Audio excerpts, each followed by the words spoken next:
Lepo pozdravljeni na premierni ediciji 3:1, kritiški podcast, ki ga delamo v bistvu koprodukcija Vodnikova domačija in pa Društvo slovenskih literarnih kritikov. Ideja za ta podcast se je, glede na to, da je prvi, je mogoče smiselno nameniti temu par uvodnih besed, rodila iz neke želje po srečevanju in debati med kritiki in glede nekih del, ki izidejo pač v kontekstu našega literarnega prostora.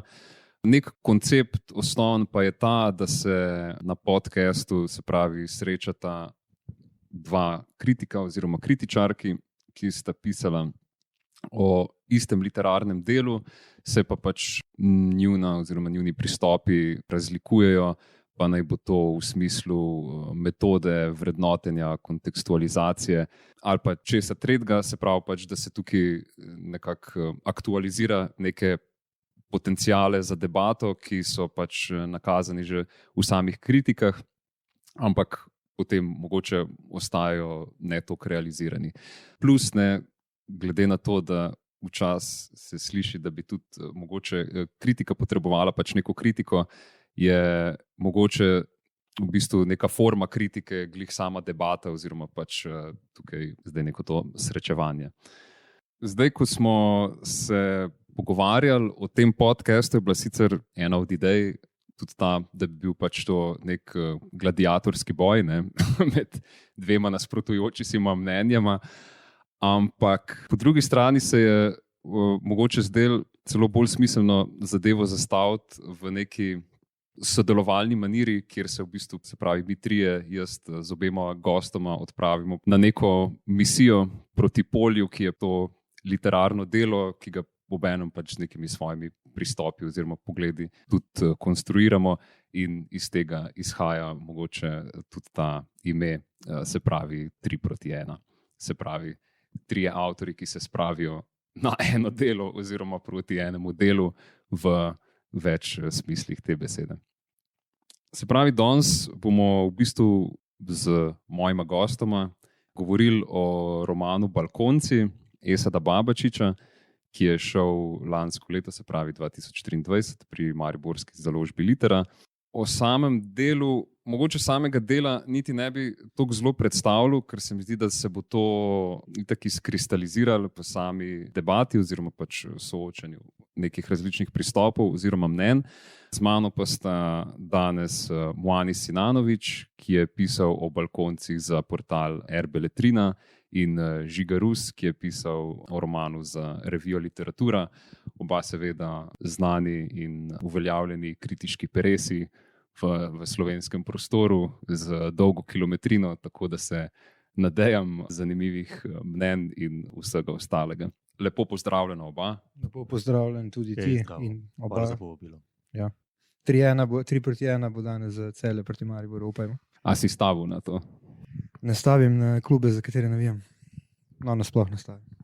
Začel bi Žiga s tabo, oziroma s tvojim, recimo, vhodom v Balkonce. No, mogoče je vsem smiselno, da ta roman za začetek najprej predstavimo. Se pravi, gre za na nek način precej avtobiografsko pripoved, ki se spogleduje mogoče tudi s tem danes precej prisotnim tako žanrom kot nekim buzzwordom, ki je pač mogoče autofikcija, ampak o tem tudi kasneje, kjer Esad Babačič nekako predeluje svoj odnos do pokojnega prijatelja Braneta Bitenca, do punk scene, do tranzicije, osamosvojitve, alternative in pač nekega položaja, recimo nekih pripadnikov takratne alternativne skupnosti 40 let pozneje. In tukaj seveda pride tudi v obravnavo pač neki ti skupnostni družbeni miti, ampak o vsem tem bomo rekli več v debati. Zdaj pa bi v bistvu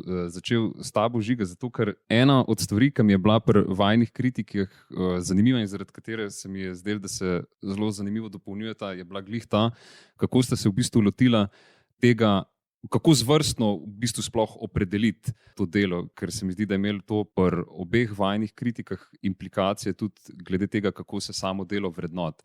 Ker ti si, recimo Žiga, ti se v bistvu že v uvodnem odstavku svoje kritike ukvarjaš v bistvu s tem, a je to roman, A ni to roman? Zakaj se ti je zdelo to tako pomembno izpostaviti, pa se s tem ukvarjati, ne, v uvodu svoje kritike?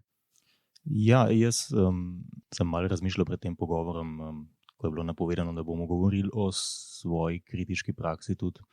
In sem razmišljal o tem, kako da načeloma poskušam dostopati do teksta s čim manj konteksta na nek način, za čim manj neke vnaprejšnje vednosti, kaj me čaka, kako me bo ta tekst v bistvu, s čim me bo presenetil. Ampak potem, ko sem šel še enkrat brati svojo kritiko, sem se pa ravno spomnil, da ravno v tem primeru je pa bil ta moment, ko sem šel do tega teksta z nekim prepričanjem, da to je roman, pa sem se potem na neki točki zavedel, da nisem pa čisto prepričan, a je to nekaj, kar jaz vem, ali sem to samo nekako predvideval iz nekih, recimo, zunaj literarnih indicev, ne vem, konkretno. Bral sem intervju z Esadom Babačičem v sobotni prilogi, ki se je vrtel okoli te knjige in tako naprej. Tako da sem dejansko potem na neki točki šel preverjati, a si jaz to sploh prav predstavljam. Pa sem potem ugotovil, da pravzaprav tudi na spletni strani založbe tega podatka v resnici ni. Tako da najprej še nisem bil prepričan. Potem pa vseeno iz nekih indicev sem razbral, da je temu dejansko tako. No. Začel sem se pa spraševati zato, ker ta snov, ki je bila tukaj v Balkoncih mi predstavljena, je na neki točki se mi zazdela zelo nekako skoraj bližje neki esejistični pisavi. In tudi glede na Babačičev prejšnji opus sem se vprašal, kaj pa če sem jaz v bistvu samega sebe prepričal, da berem pač neko zvrst, pa to sploh ni. Zdaj, ja, je pa res, mislim, vprašanje, a je to pomembno ali ne, a so to neka imena in neke šablone, ki jih je smiselno imeti v glavi pri nekem refleksiji in nekem ocenjevanju del. Tle sem jaz nekje, recimo, da na pol poti niham med tem, da kot prej omenjeno poskušam nekako neobremenjen pristopiti do dela in mu recimo omogočiti neko svobodo, da to delo pač je, kar si je zamislilo, da je. Je pa to mogoče ravno ta dilema nekega kritiškega pristopanja k delu, ta, da moraš v bistvu med samim aktom branja ti se nekako odločiti, kaj so pravzaprav cilji tega dela. Ne? Kaj si je to delo pravzaprav zamislilo, da želi biti, kakšno formo želi imeti, in potem se pač med tem branjem nekako odločiš ali pa poskušaš razbrati, kakšni so te objektivi, in se potem tudi odločiš oziroma razmisliš o tem, ali so te cilji nekako doseženi ali so zgrešeni. No? Tako da na neki točki stvar potem lahko postane malenkost tautološka. Ja, mislim, sprašujem glih zaradi tega, ne, ker ko si ti pač to opredelil, ne, oziroma se odločil, da je to roman, si ga potem seveda pač tudi nekako vrednotil oziroma pristopil do njega v domeni fikcije. Ne. Medtem ko ti, Moanis, si pač v bistvu, mislim, da že do začetka izpostavil, da gre za avtobiografski, ne vem, a si rekel avtobiografski roman? Ali možno, ja, nisem se upiral temu. V glavnem, no, si ga na nek način že bolj navezal na neko dejanskost in v bistvu se mi zdi, da je tudi iz tega potem izhajal nek način, kako si pristopil do njega in ga vrednotil, tako da v bistvu, ja, zakaj? Ja, to nekako je prišel v sklop z tem, da sem pisal recenziji njegovih 2 prejšnjih proznih knjig, ki sta bili obe esejistični, in sem videl med njimi določeno kontinuiteto, ne, ki je bila vsebinska, ta kontinuiteta je bila izrazito vsebinska, posledično je bila pa tudi nekako formalna, ker je bilo jasno pač, da prejšnji 2 knjigi niste fikcijski in da nova nekako nadaljuje pot, ki ste jo zastavili, sem pač tudi to novo bral na ta način. Se pravi, sem že bil v nekem štartu, jaz sem že bil v neki štafeti Babačičevega dela, ko sem pač prijel to 3. knjigo, zato sem jo tudi na ta način lahko zagrabil. No. Mislim, zdaj v bistvu sta se oba na nek način izhajala iz nekih teh, ko bi temu rekel, ne, zunanjih dejavnikov v opredeljevanju te knjige, ne, in posledično tudi pač nekih vrednotenskih pristopov, kako bi temu rekel. Ne. Zato, ker tukaj ne, po eni strani mi je bilo zanimivo, ker si se ti, ker si ga pač Žiga, ker si ga dojemal kot roman, ne, pravi, kot fikcijo, si pač na ta način tudi kritiziral mogoče neke klišejske uporabe nekih tropov, ne, kot recimo pač ne umetnik, ampak umetnik proti, mislim, prezrti umetnik, ne proti družbi. Medtem ko manj si ti to videl, ne, na način neke reprezentacije, neke družbene realnosti in je bila v tem in si v tem bral kvaliteto tega romana. Tako da v bistvu to razpoko, no, bi v glavnem tukaj zdaj rad nagovoril, ker se mi zdi, da tako iz nje ful izhaja, ne, ti različni pristopi. No.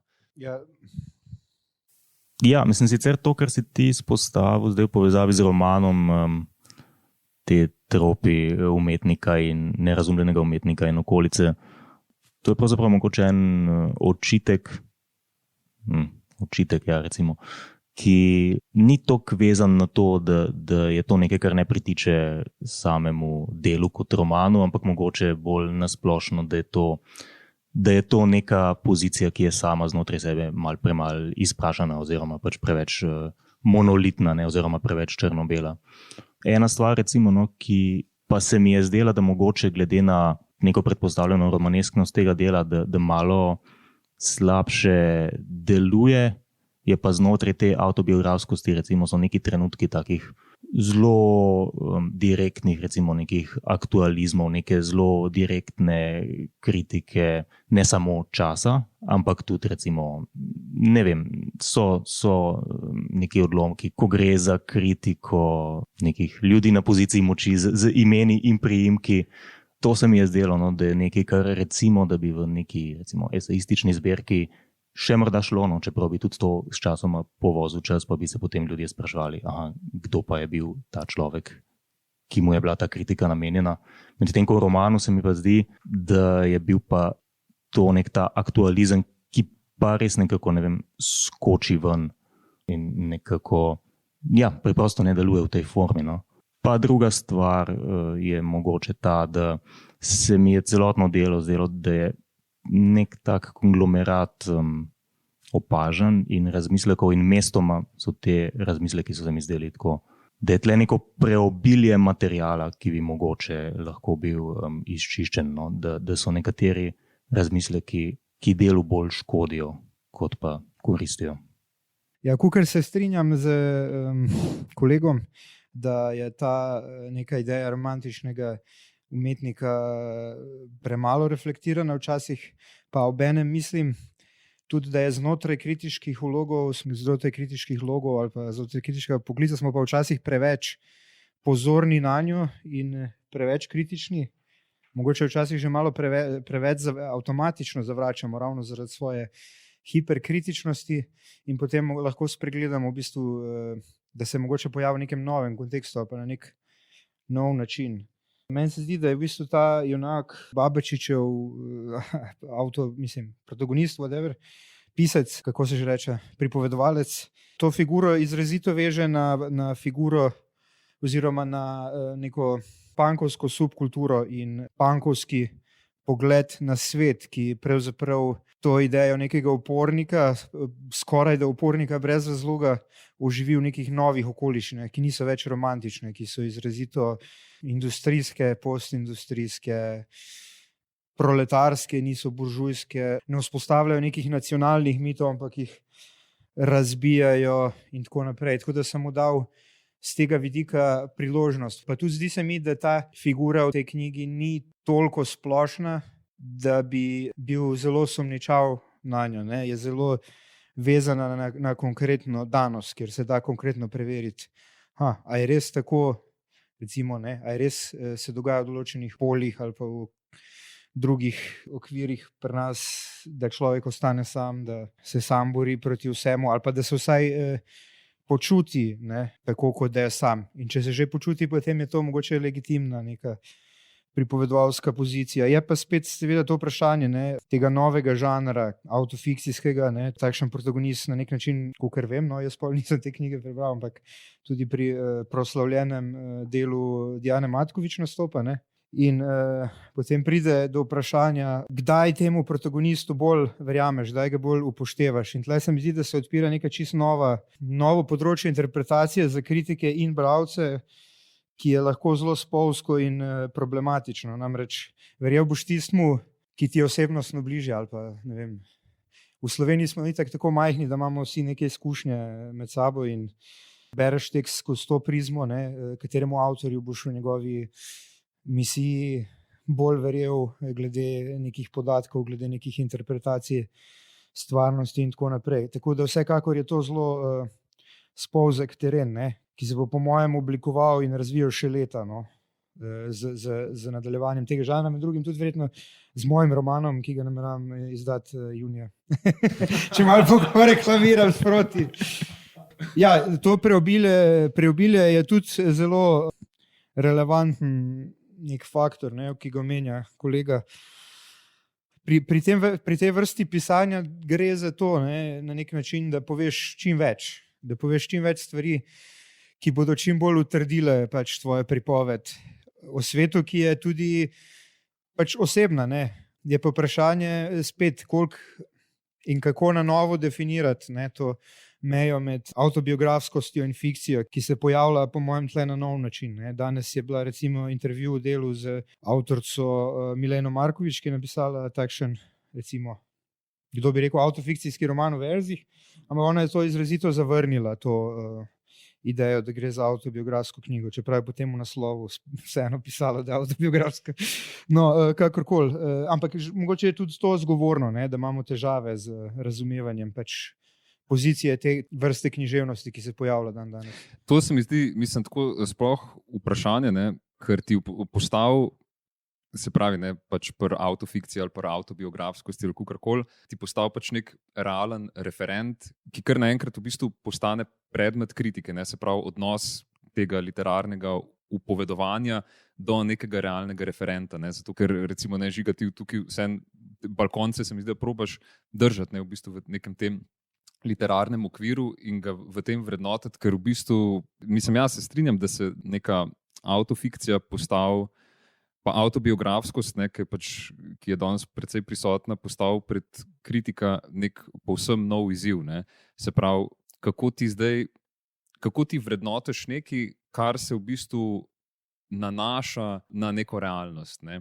Tako, kot da postane zadeva malo bolj novinarska v tem kritiškem delu. Zato, ker recimo tukaj noter v balkoncih imamo tudi ta lik umetnika, ki riše križe in je storil samomor, kar je precej očitna referenca in je ne moreš brati brez tega realnega referenta, čeprav bo mogoče to čez 50 let zastaralo. In je v bistvu zanimivo potem spet ta pozicija kritike, ki ni do tega mogoče samo v odnosu kot do nekega lika znotraj neke pripovedi, ampak ga potem spet ali ga mora vzemati v obzir v odnosu do tega, kar recimo sam kritik ve o vsem tem polju ali medijskem pojavljanju ali kakorkoli. Se potem kritika v bistvu izvaja na tem mestu, kako bi rekel, nepopolne ali površne ali kakorkoli reprezentacije. To je recimo eno vprašanje.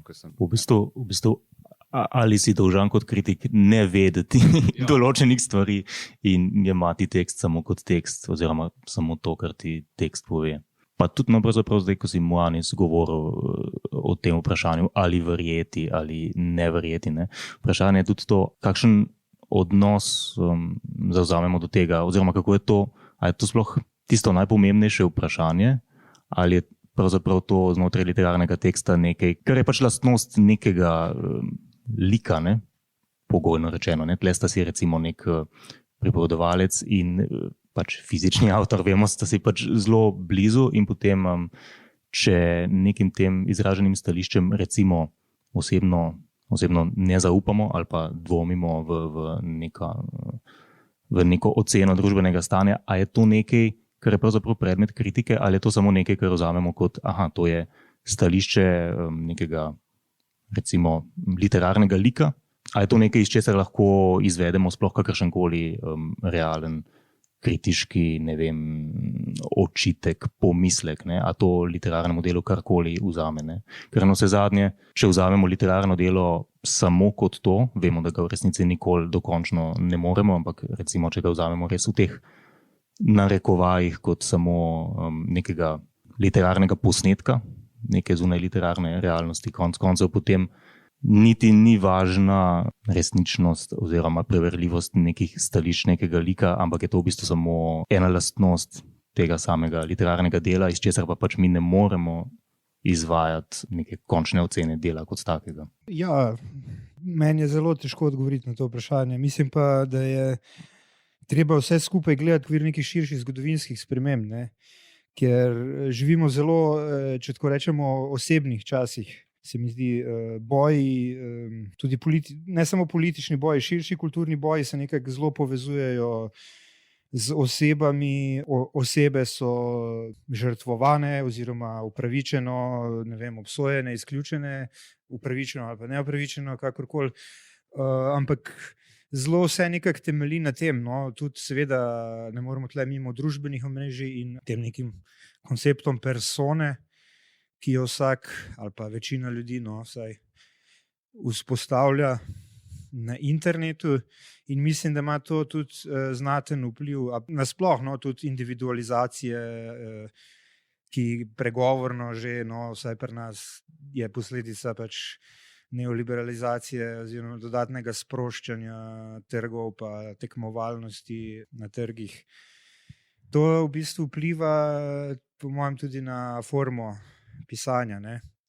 Ker se ta klasična meja med fikcijo in nefikcijo nekako zabrisuje, kar je po mojem bolj vprašanje za neko literarno teorijo kot za kritiko, ne? Zdaj, mislim, da bi se moralo ozirati na nove pač teoretske pristope, da bi razumeli to in šele potem probati razumeti vlogo kritiške interpretacije. Kot pravim, pa jaz nimam nekega odgovora na to. Jaz bi tle tudi razmišljal v smeri nekega razkroja modernosti, ne.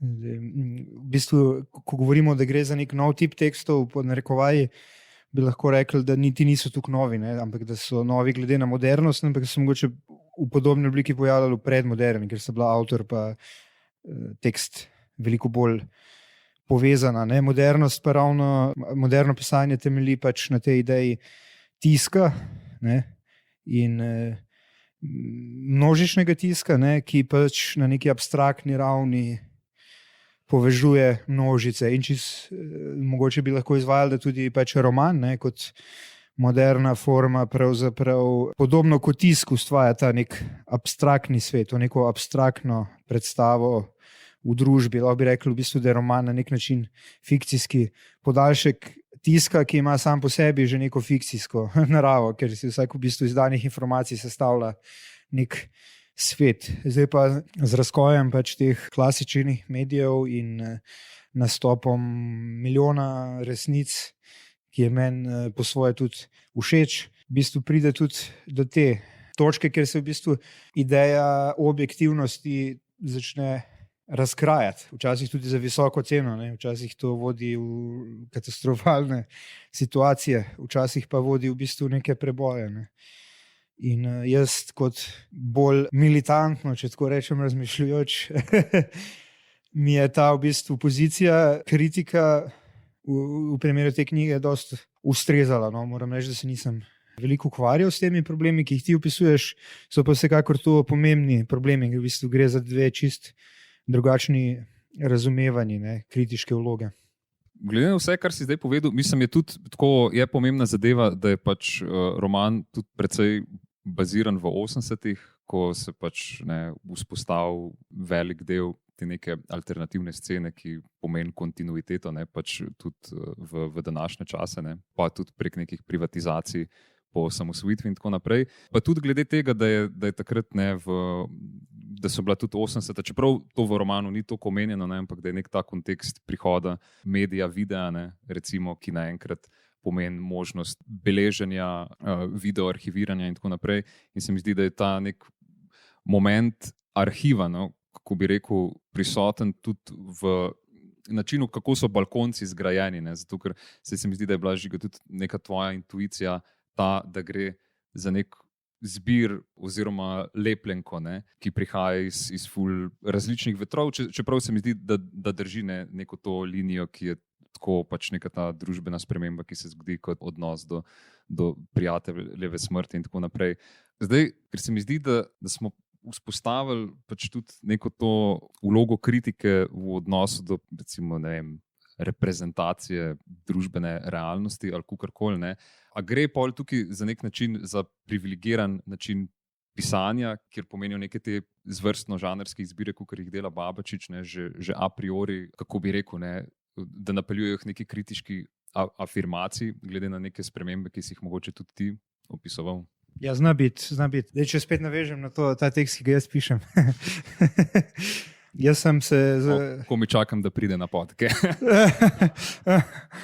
Lahko spet pridem takrat, kot kritik še zraven. No, jaz sem imel to idejo, da bi bilo to neka avtobiografska, skoraj tudi dokumentaristična proza v tem smislu, ampak sem videl, da to res ni mogoče izpeljati, ne moreš napisati. Jaz mislim, da ne moreš napisati avtobiografskega romana, ker je življenje enostavno preveč izmuzljivo. No, pa subjektivnost je preveč izmuzljiva, tako da sem se pol začel na neke druge izhode iskati, da upravičim ta tekst pred bralci, in jih še vedno malo iščem pred zaključkom. Tako da se strinjam, tukaj bi se z obema strinjal, da je nekaj lahkotnega, nekaj takega v tej vrsti pisanja, ki po svoje lahko izzove avtomatično večjo afirmacijo, nekaj mogoče nereflektiranega, nepremišljenega. Ja, vsekakor se mi zdi, no, spet ne bom dejal dokončno govorim, to se mi zdi upravičen pomislek. No. Drugo neko to vprašanje, ne, je recimo pač punk, ne, pa cela ta scena, zato ker je punk itak nek mit sam po sebi. Ne. In ko se to recimo pojavi v nekem romanu, se mi zdi, da si še toliko bolj v odnosu, ko to bereš, ko to vrednotiš, kakorkoli, ne, do, kako bi rekel, nekega tega dominantnega oblaka predstave o punku, ki obstaja tukaj v recimo slovenski ali ljubljanski družbi ali kakorkoli. Tako da, kako ste recimo pol v odnosu do tega? Ne? Se to vprašanje se na nek način spet veže na to, da je roman v odnosu do nekih družbenih realij in da jih reprezentira in da ti pol gledaš na način te neke predstave. Ne? Se pravi, kako bi rekel, ne, kako do tega kot kritik dostopaš ali vrednotaš potem? Ne, zdaj, ko si omenil, razmišljam, da mogoče je to na nek način povezano s to debato, ki smo imeli prej, ne, da sem jaz bil malo skeptičen do teh pozicij literarnega pripovedovalca, tudi zato, ker je v bistvu celi balkonci so na nek način tudi del te mitologizacije punka in punk gibanja. In potem, ko bereš delo, v katerem recimo ima neka ta umetniško punkerska scena prek te pozicije pripovedovalca, ima neko to premoč, potem se mogoče avtomatično postaviš v lik nekega skeptika tudi zaradi tega, ker se ti zdi, da je vse skupaj mogoče izpisano malo preveč afirmativno do te scene. Tudi prej si že omenil umetnika s križem, ne, in mogoče malo med vrsticami, da je tudi ta lik bil v resnici izven tega dela malo bolj problematiziran. Pa recimo tukaj v romanu pravzaprav ni, je pravzaprav samo zelo omenjene kot čaščeni umetnik, ne, ki je risal križe in tukaj je mogoče ta točka, kjer jaz potem nekak refleksno zasedem neko pozicijo nekoga, ki je tle malo skeptičen do te spet mogoče preveč črno-bele pozicije. Ne vem pa, če sem odgovoril na tvoje vprašanje. To je meni zelo zanimivo, ker jaz sem ravno obratno bral ta punk v knjigi, ne? Če izključimo tega umetnika, ki se samo na enem mestu pojavi, se mi zdi, da pravzaprav je to demitologizacija punka. Mene je roman na idejni ravni prepričal ravno zato, ker sem sam izjemno skeptičen do te mitologije punka in se mi zdi, da je Babačič tej skepsi pritrdil, ne? Ker je po svoje pokazal, kako je v bistvu neka politična naivnost punkerjev vodila pač vzpostavljanje nekih novih razmerij moči. Sicer že te sintagme, ampak ne bo tle. Zdi se mi, da je v bistvu cel ta tekst pravzaprav namenjen temu, da pove to, kako je bil Bitenc, kako sta bila Bitenc in Babačič po svoje izdana ravno v neki svoji brezrezervni naivnosti in strasti, ne? Kako v bistvu ta mit, kako je v bistvu ravno ta mit po svoje njiju oba požrl. No? Tako sem jaz bral to knjigo in to se mi zdi v bistvu največja tudi vrednost na idejni ravni, no? Balkoncev, demitologizacija punka. Ne?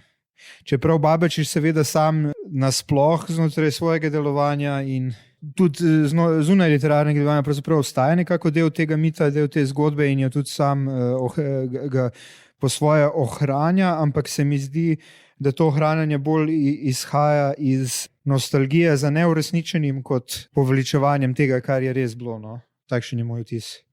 Mislim, tukaj se mi zdi spet en pomemben moment to, ne, recimo vloga Babačiča mogoče in v tem romanu, ki je v bistvu nekako usporedna njegovi tudi družbeni vlogi, ne glede na to, da on tukaj popisuje svoje realno, kako bi rekel, ne, delovno mesto, ker je pač on varnostnik v Masumu, kjer je punk razstava in kjer je v bistvu obenem tudi on sam muzejski eksponat. In se mi zdi, da je pa zanimivo, ne, da pač lahko ti obenem njegov jezik oziroma način, kako izpisuje ali neko kritiko, ne, kot je recimo pač turistifikacija, se mi zdi, pa jo lahko tudi zelo lahko bereš kot neko to naivno punk uporniško držo. Ne. Ja, jaz mislim, da je tako, no, da ta naivnost po svoje je utemeljena v intenzivnosti emocije, ki se, tako imenovana naivnost, no, da ne bomo zdaj do narobe razumel, primerjavi s postmoderni, da je utemeljena prav v neki emociji, ki se vleče skozi celo knjigo, v neki emociji, ki neposredno odraža, ne vem, določen obup, eksistencialno krizo, osebna razočaranja, brezizhodnost v neki dani situaciji, da pravzaprav to afektivni del upravičuje to držo, no, pri izjavljanju. Mislim, ne, ker še zmeraj se mi pa zdi, tudi, da je tukaj čist prostor za kritiko te knjige, ker se recimo pač neka ta mesta dejansko ponavljajo in mogoče glih s tem ponavljanjem postajajo pač neki klišeji, ne, mogoče to, kar si tudi ti izpostavil. Ne. Ja, sama pozicija se mi ne zdi nek strašen novum, no, se mi zdi, da pač pride nekako vse pride v nekem paketu, no, ki spet meni osebno na neki točki pravzaprav ni nesimpatičen. Ne? Jaz se pač v resnici z nekimi temi stališči, ki so nastrojena proti gentrifikaciji, turistifikaciji, pa tudi pravzaprav z čist nekim osebnim občudovanjem oziroma simpatijami do punka, se v resnici čisto strinjam. Se mi pa tle mogoče zdi, da to kar si ti, Anis, opažal, da je tle nek strašna zajeda v tej klasični perspektivi, jaz v bistvu nisem tako opazil. No? Oziroma, omenjeni so seveda neki, recimo, oportunisti, ki so bili pozeri, pa so se s časoma izkazali za nepristne punkerje, ne? Ampak recimo nekje v eni sredici, ne, ki jo predstavlja, da recimo glih Babačič pa Bitenc, ne,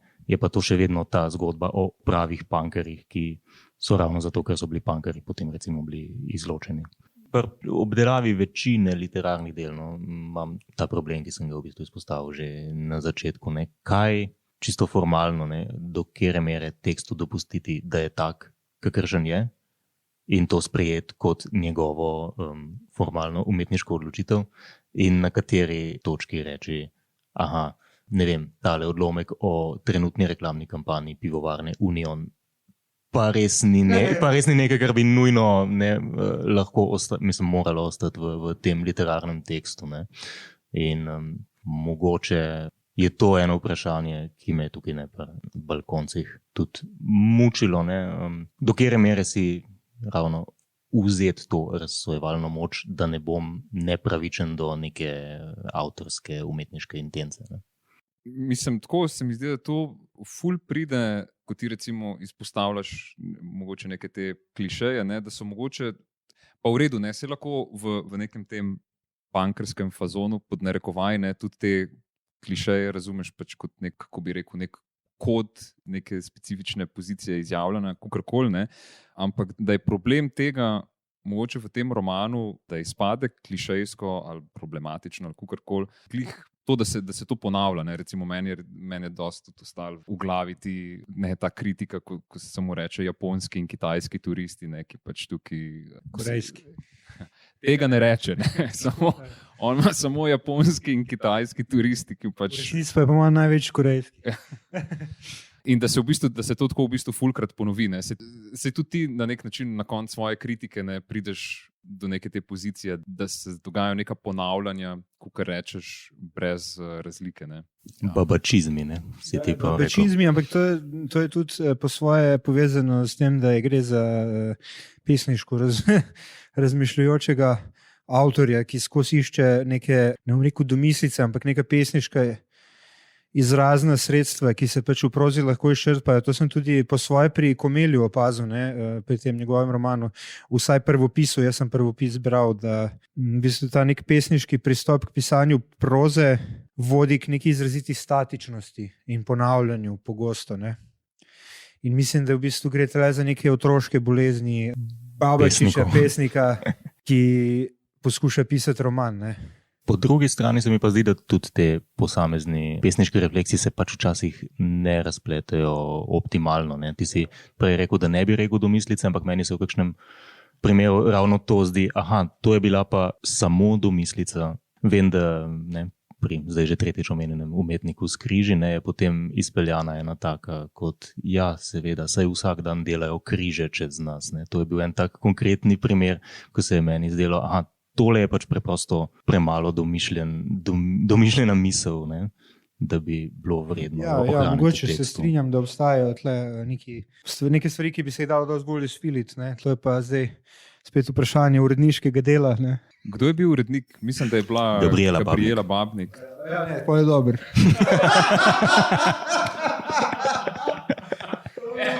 In to je ta osnovna pozicija, iz katere izhaja današnja kritiška debata.